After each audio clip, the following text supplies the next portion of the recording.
to dive into the Week 1 injury report because it has just been released by the New Orleans Saints. But before we do, I got to inform you really quickly. Bad news for Saints fans if you live in this yellow section, because that's the only spot where this Saints Week 1 matchup is going to be nationally televised. And I'm here to tell you, if you live anywhere outside of the yellow, or even if you do live in the yellow, I got your back covered. Subscribe to Saints Now by Chat Sports because we will be live Week 1. Saints vs. Cardinals, September 7th on Sunday. Join the Week 1 watch party 1 hour before kickoff for a fun little tailgate pregame show. And plus, we're going to be giving away a gold Saints jersey to one lucky viewer. Hope to see you guys there. Make sure you're subscribed and your notifications are on. Let's dive on in. The Week 1 injury report, it has been released.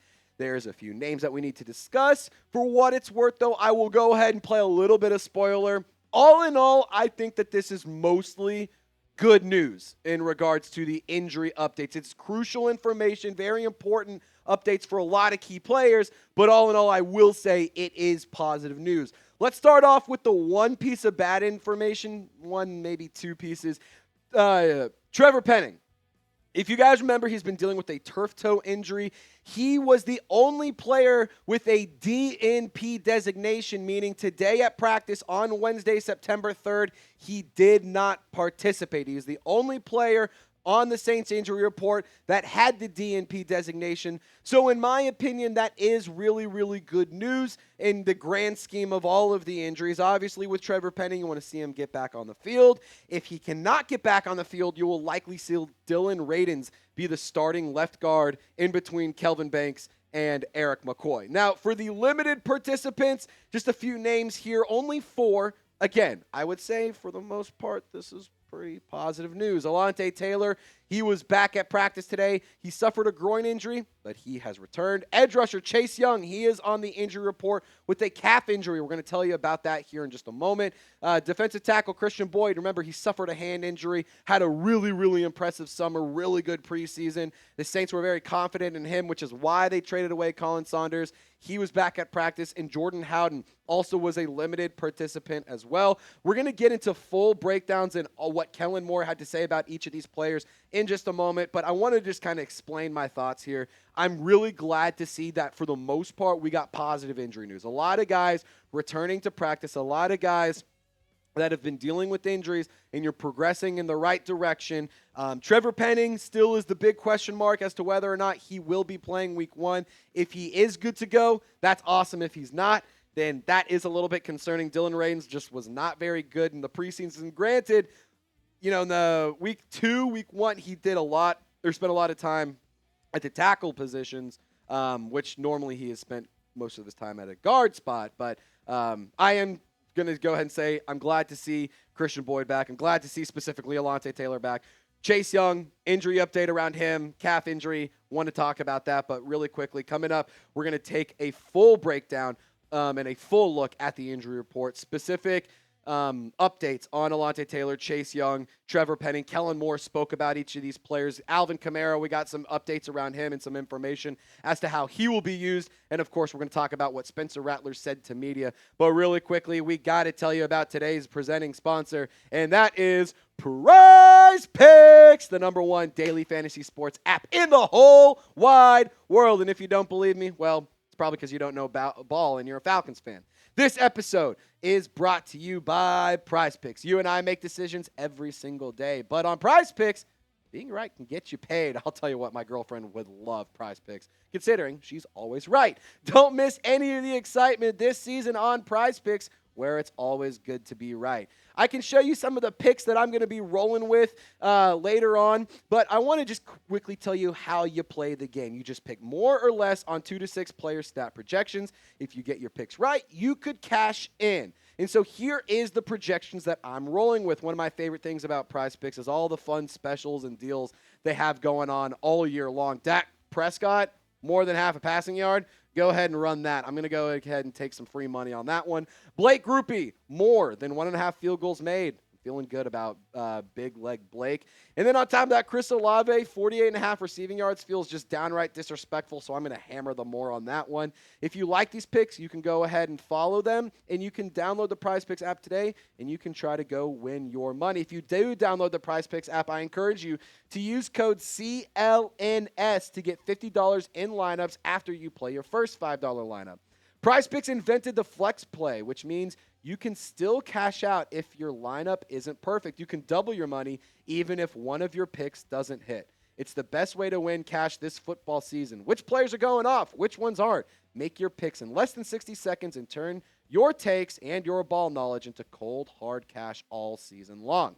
Download the PrizePicks app and use code CLNS to get $50 in lineups after you play your first $5 lineup. That's code CLNS to get $50 in lineups after you play your first $5 lineup. Shout out to PrizePicks. All of that information is in the comments and description of this video. It's good to be right. All right, let's take a quick look at some more information on these players who were limited participants at practice. No players were listed as full participants. You'll see that progression throughout the week if these guys do get listed as full participants at practice. For Alontae Taylor, reminder, he's been dealing with a groin injury, but Kellen Moore gave him a lot of credit, gave him a lot of praise and a lot of props because he's been working his tail off to get back on the field. Being available and being ready for game one is a huge deal, and it's a huge factor in Alontae Taylor, and in him being available for week one is going to be a really important thing. Reports out there saying that Alontae Taylor says he's well ahead of his initial timeline for his injury. Being back for him was very, very important for week one. So I'm really excited to see Alontae Taylor take the field. We do have some brand new injury updates literally as we're filming this video on Chase Young. Wee woo, wee woo, wee woo. I'm going to be reading this as I get it. I don't know what's happening, but good news, the injury is not considered serious. Reports coming in from Jordan Schultz. Chase Young left practice today with a calf injury that was described to me as, quote, calf tightness. Young underwent tests and everything checked out fine. The injury is not considered serious. Nick Underhill, local media, also reporting some pretty positive updates. Chase Young's injury isn't anything too serious, according to him. Still getting checked and evaluated, but it's not believed to be anything drastic. And even Kellen Moore today, when he was speaking with media, he kind of downplayed the significance, calling it a little something. So, for Chase Young, good news that this isn't a major injury. Definitely going to monitor this, going to keep our eyes on his status because obviously if he's not good to go, then the New Orleans Saints defense is seriously missing out. Now, let's hone back in on Trevor Penning. Kellen Moore did say that he's doing everything that he can to get back out on the field, dealing with a turf toe injury. It's the opposite foot that he dealt with, the turf toe injury, in his rookie campaign, in his rookie season. So in that regard, hopefully he can return back. Hopefully this isn't something that kind of lingers and keeps him off the field. But all in all, like I said earlier, if he is unable to go, I could see Dylan Radins being the starting left guard for the New Orleans Saints in week one, which in my opinion would be concerning. I'd rather have Trevor Penning out on the field. Just my take. But again, if he's not healthy, don't put him out on the field. Now, it is worth monitoring all of these injuries. Obviously, we want to see these guys get healthy and be back out on the field. But I will say there's still time. Like, the game is on Sunday. We're filming this video Wednesday, 4:30 p.m. Central Time.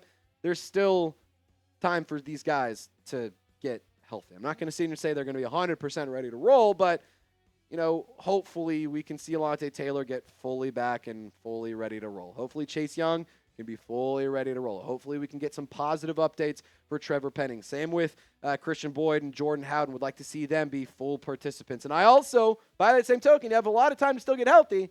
You have a time, knock on wood, for injuries to settle in. So hopefully you can avoid the injury bug and not have to deal with the injuries like you already have. Because boy, oh boy, the injury bug has been bad. Need to spray it with some off this year. Now help me send some good vibes down to the Big Easy. Type good health in the comment section if you want to see the New Orleans Saints not only walk into week one healthy, but leave the game healthy as well. All right, let's talk quickly about the offense. Here's some game plan stuff, just some housekeeping things for you to know about this matchup. Kellen Moore, he says that Alvin Kamara is going to get a bulk of the work in the run game for the New Orleans Saints. That doesn't really come as any surprise to me because we obviously know how good of a football player Alvin Kamara is, and we know how good of a coach Kellen Moore is. I mean, we saw Saquon Barkley have the best season of his career in most major categories thanks to Kellen Moore. Over 2,000 rushing yards doesn't happen on accident. I'm not saying that's what we're going to get out of Alvin Kamara, but I do think that he is going to pretty much be the lifeblood and kind of be the whole pulse behind the Saints offense. But don't get it twisted. I think you will see a rotation of Kendre Miller and Devin Neal as well. I'm interested to see if Velus Jones gets some work as a running back too, or if he's mostly just a special teams contributor. But I really like Kendre Miller. I think that he'll get a healthy rotation, and his blocking has improved. His running has improved. I think that he is a clean, smart, good football player. I want to see him do that all year long and stay on the field and not have to deal with injuries. Devin Neal, love that selection. Really excited about his future. A really, really exceptional running back out of Kansas. All-time leading rusher, back-to-back seasons with double-digit touchdowns. This guy is somebody who can make a big impact in the near future. And look, the offense for New Orleans, it's no mystery. We'll go through Alvin Kamara. That's pretty much it. Like, just if you're going to talk about the Saints offense, number 41 is the reason that it's staying alive. Don't want to take anything away from Chris Olave, Rashid Shaheed, Juwan Johnson, Devon Vele, Trey Palmer, Mason Tipton. I don't want to take anything away from the rest of the offense. But no Taysom Hill means it's all Alvin Kamara. He's your one absolutely reliable, definite, all-star key piece to the offense that you can 100% rely on every single week. That's your guy. It makes total sense that he is going to get a lot of the action in the run game, and he's going to get a bulk of the work, especially early on in the season. But as the year progresses and as things get healthy, you should see the offense start to open up. You're going to have a young passer in Spencer Rattler who doesn't have a ton of experience. You're going to have a new play caller in Kellen Moore, new offensive scheme, a lot of things that are different and are factors and could be hurdles for week one for the New Orleans Saints. But for Alvin Kamara, he's going to be the guy who's going to be, trying to hurdle the Saints over every single one of those. Now, with Spencer Rattler, he did speak to media today. He said that practice for the team, it was a good first day. They worked in pads, and they said that the team was flying around. They love the game plan. They have to execute, and they have to keep building because right now, obviously, they are not a finished product. They got a lot of work to do in order to get to where they want to be, and he even said that they're just excited to go out there and show the world what we got. I will say this is a year for the New Orleans Saints, which I think you have a really good opportunity to prove a lot of haters and doubters wrong. But I also am not going to sit here and lie to you and say the Saints are definitely winning 10-plus games.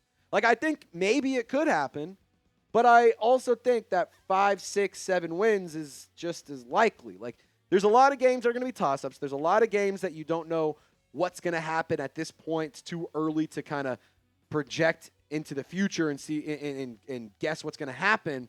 But I can tell you, not only is this a fresh start for Spencer Rattler, it's a fresh start for the entire offense. It's a fresh start for the entire defense. It's a fresh start for this organization. So when we're talking about moving forward, I think that's what we need to focus on, not just let's win today, let's make sure every single week we're perfect.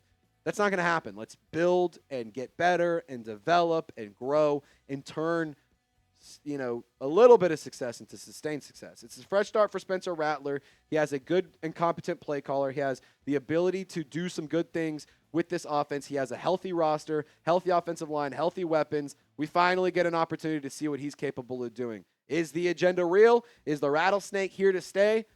Week one will be the first week where we really get to start having that conversation. Want to tell you quickly about the Cardinals injury report. Only 2 names. That's why we saved it for the end of the video. Will Hernandez, the offensive guard. He's dealing with the knee injury, a limited participant. And John Gaines, the second. He is dealing with a thumb injury. He was a full participant. So we told you the Saints injury report. We told you the Cardinals injury report. We told you what you need to know about the Saints offense. We provided a lot of crucial updates here on Saints Now by Chat Sports. But I want you, before we hop on out of here, to predict Spencer Rattler's stats in week one. 1 touchdown, 1 interception, 150 yards. 2 touchdowns, no interceptions, 300 yards. Who knows? I don't know. Could be kind of crazy. I want you to have some fun and get creative down in the comment section. Now, a quick reminder to subscribe to Saints Now by Chat Sports if you haven't already. Reminder, we will be live 1 hour before kickoff. We're going to go through all of the information that you need to know leading up to kickoff on week one. It's going to be an absolute blast, and I'm really excited to give away a gold Saints jersey on the watch party. Hope to see you guys there. Y'all stay golden, and we'll see you next time.